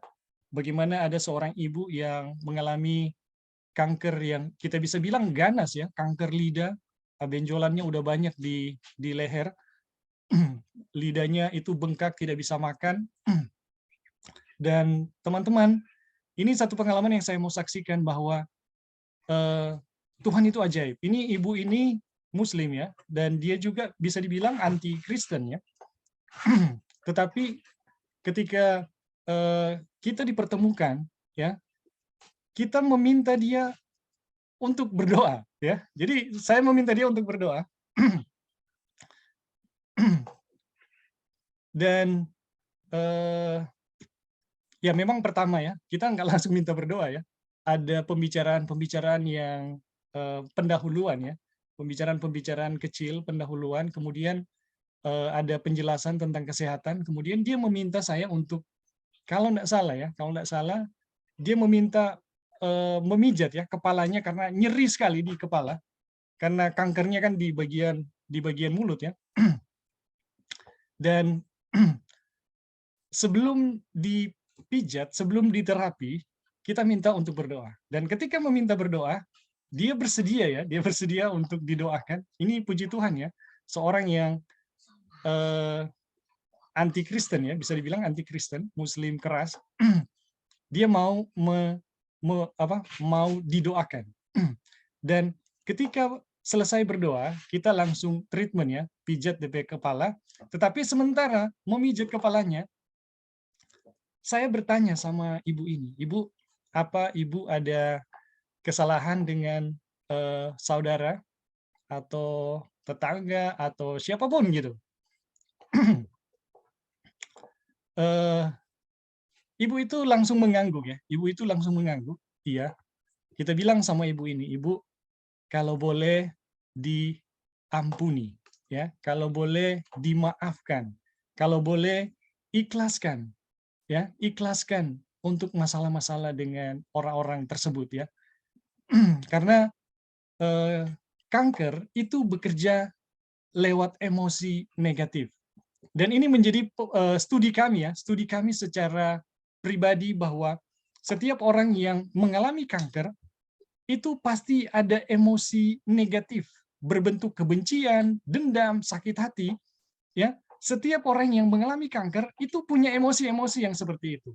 Dan teman-teman, ini yang saya katakan ya kepada ibu itu, berapa banyak pun uang yang ibu miliki, mungkin seisi rumah, penuh seisi rumah, itu tidak akan pernah menyembuhkan ibu ya kalau tidak melepas emosi negatif tersebut. Jadi kalau emosi negatif itu dilepas ya, diikhlaskan kepada Tuhan ya, itu diserahkan kepada Tuhan, itu akan hilang dan kankernya pun akan ikut hilang. Dan puji Tuhan, teman-teman, ibu ini mempraktikkan ya apa yang kami nasihati kepada ibu itu. Dan kalau nggak salah 2 hari kemudian kami datang lagi, ibu itu yang dulunya tidak bisa tidur, dia udah bisa tidur lelap. Kemudian 3 hari kemudian, bukan, ya 2 hari kemudian kita balik lagi, dia yang tidak bisa tidur lagi. Kemudian bengkaknya menurun ya, bengkaknya menurun. Kemudian yang kita lihat juga, dia yang sebelumnya kalau jalan dipapah oleh orang atau harus ada orang lain yang membantunya, ini dia udah bisa jalan sendiri. Dan kita katakan ya sama ibu, sama keluarga mereka, ini ibu kalian pasti sembuh. Karena kita melihat hanya dalam hitungan hari dia berubah, ya. Kemudian di hari ketiga kita balik lagi, kalau nggak salah hari ketiga itu benjolannya itu hilang di leher. Ini luar biasa. Kemudian benjolan di lidahnya hari keempat kalau nggak salah atau hari kelima itu hilang juga. Dan puji Tuhan teman-teman, terakhir cerita yang dari Sister Christy, ibu ini udah bisa masak sendiri ya, dia udah bisa masak sendiri dan sudah jauh lebih baik dari apa yang sebelumnya ya waktu kami bertemu dengan ibu ini. Jadi teman-teman, ini salah satu pengalaman bagaimana kita terhubung ya dengan orang-orang yang tidak Kristen ya, orang-orang yang tidak Kristen. Dan ada juga ya pengalaman-pengalaman kami yang lain ya, semisal ada bapak yang stroke di wajah, dia juga udah bertahun-tahun gitu, tetapi dengan sekali terapi ya, dia wajahnya berubah, stroke-nya berubah. Masih, tetapi sudah jauh lebih baik dari yang sebelumnya. Begitu juga ada bapak yang lain lagi ya, yang kakinya bisa dibilang ini udah mati ya, kakinya udah mati, tetapi di dalam sekali terapi dia berubah. Dan teman-teman, saya merasa ini adalah perbuatan Tuhan yang mengikuti ya, perbuatan Tuhan yang mengikuti pekabaran Injil yang terjadi ya. Ini adalah pengalaman-pengalaman bagaimana Tuhan meneguhkan pekabaran Injil yang terjadi, yang kami bawakan ya di desa Sigega ya. Jadi ini hal-hal yang kita bisa bilang luar biasa ya, pernyataan-pernyataan Tuhan yang terjadi. Namun teman-teman, ada satu pengalaman ya, kita bisa bilang satu pengalaman yang menurut saya tidak biasa terjadi ya.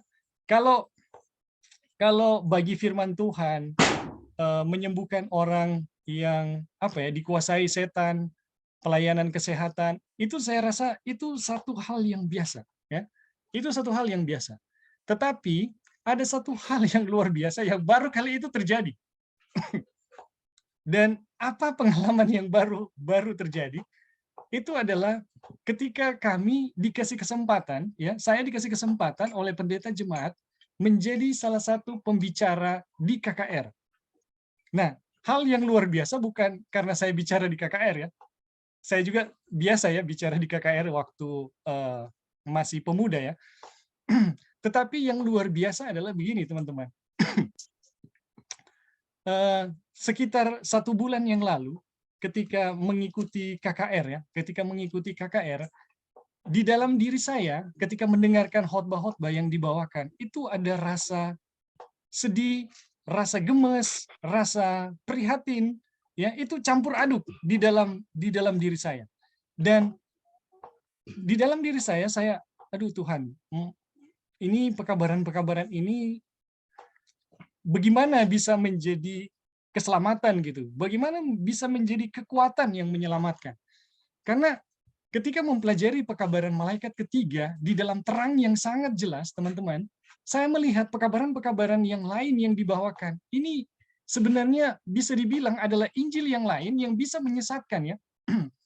Dan di dalam hati oh Tuhan, kapan ini akan berakhir gitu?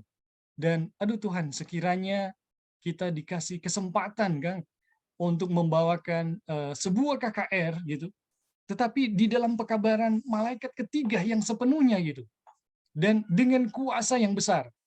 Teman-teman, ini adalah pikiran-pikiran yang muncul ketika mendengarkan KKR tersebut.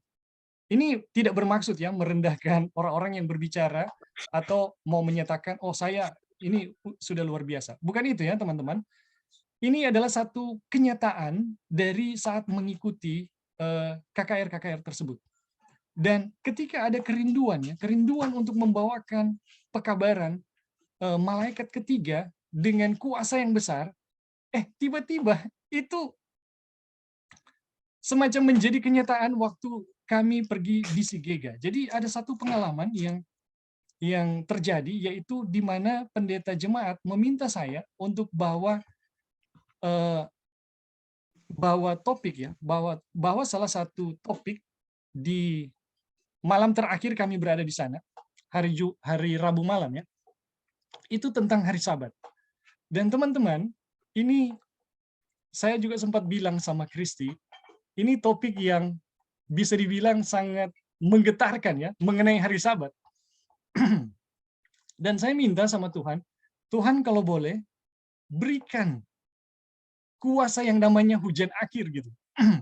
Jadi saya meminta kepada Tuhan, Tuhan tolong berikan kuasa hujan akhir kepada saya waktu membagikan pekabaran tersebut. Jadi pekabarannya udah ada ya, ini versi Wagoner ya. Ini pekabaran hari Sabat versi Wagoner yang kami sampaikan. Dan teman-teman,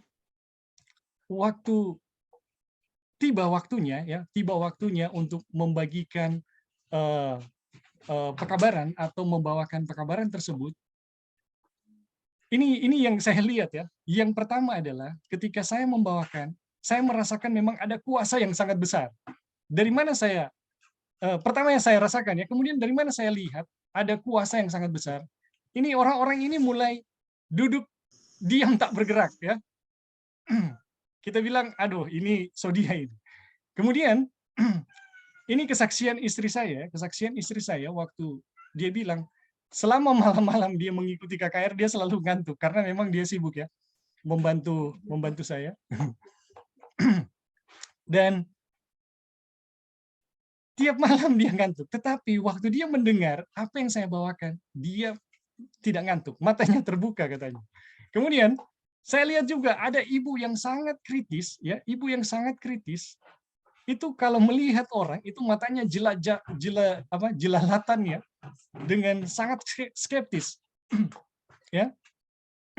melihat orang ya, tetapi waktu itu dia semacam apa ya, bambu yang terkulai lemas.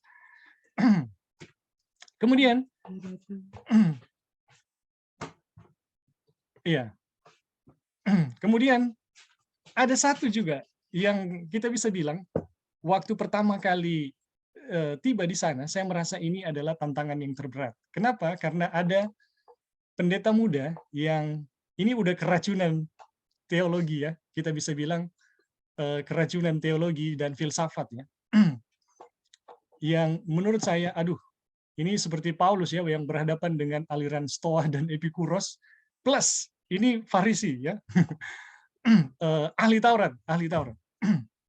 Jadi saya merasa ini, aduh, ini masalah besar. Tetapi teman-teman, yang terjadi sesudah membawakan pekabaran tersebut malam itu, saya melihat responnya berubah sama sekali. Ya, tidak ada kata-kata yang diucapkan, tapi bahasa tubuhnya berubah terhadap saya.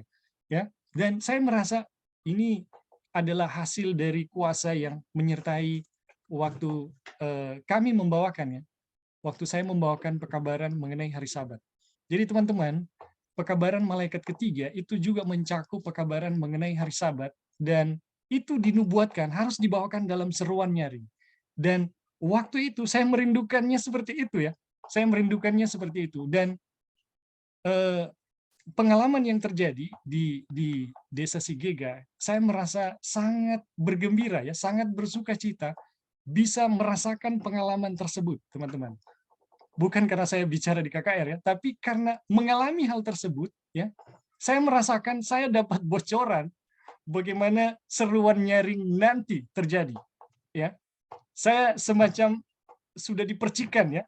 Ini ini bocorannya gitu. Ini rasanya kalau kita punya pengalaman membawakan seruan nyaring ya, dan apalagi di depan nanti pelajaran mengenai hari Sabat itu akan menjadi isu sentral ya, topik yang sangat sangat krusial ya di depan nanti. Jadi teman-teman, itulah pengalaman kami ya yang telah pergi di Desa Sigega Palu ya. Dan saya merasa bersyukur ya untuk pengalaman-pengalaman tersebut, dan Tuhan menyatakan kekuatannya, yang kita bisa bilang Tuhan menyatakan kekuatannya dengan luar biasa.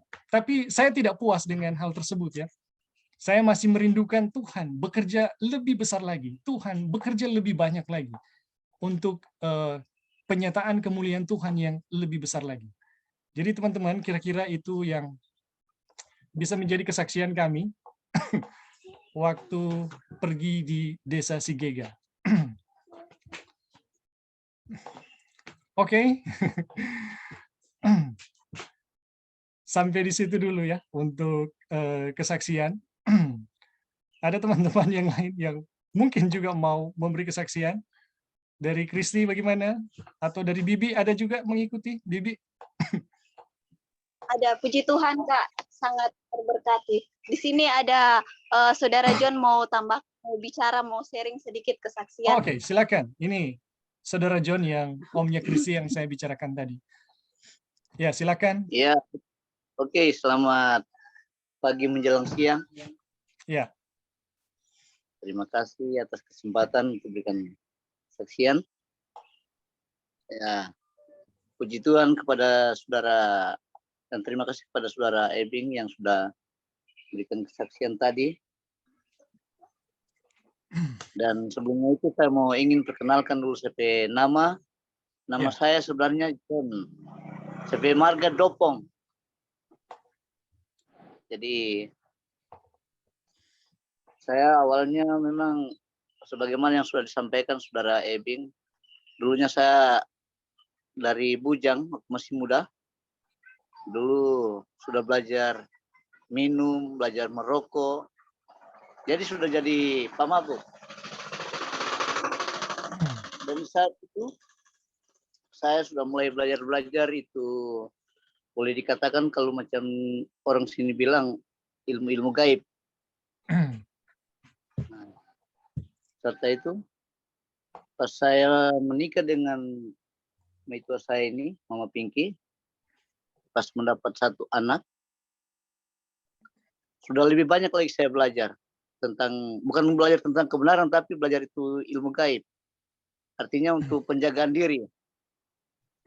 Tapi puji Tuhan sebenarnya mertua ini, Mama Pinky ini dia sangat setia di gereja, walaupun dia dari Protestan kok dia masuk Advent, tetapi dia tetap setia. Tapi saya waktu itu belum setia karena masih pegang-pegang hal yang begitu, masih pamaroko, paminum. Dan setelah itu pas saya mendapat anak yang kedua, anak perempuan meninggal. Artinya mungkin tidak bisa mau dapat anak perempuan atau bagaimana. Nah, di saat itu saya sudah mulai dapat penyakit. Kalau mendapat penyakit, penyakit itu penyakit batuk darah. Terus periksa dokter, ternyata itu tidak ada penyakit. Periksa darah, periksa kencing, periksa lendir, apa semua, tidak ada penyakit. Setelah lama-kelamaan, ada seorang pendeta yang menyampaikan, dia bilang, saudara kalau mau ingin